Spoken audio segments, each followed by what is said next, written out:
That's very good because sister's voice is very sharp.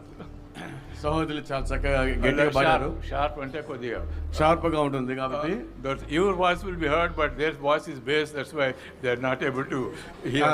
కాబట్టి మీ voice బాగా వినబడ్డాయి కానీ base voice అయితే మాకు వినపడలే. Now we'll see how our bass voice they will sing.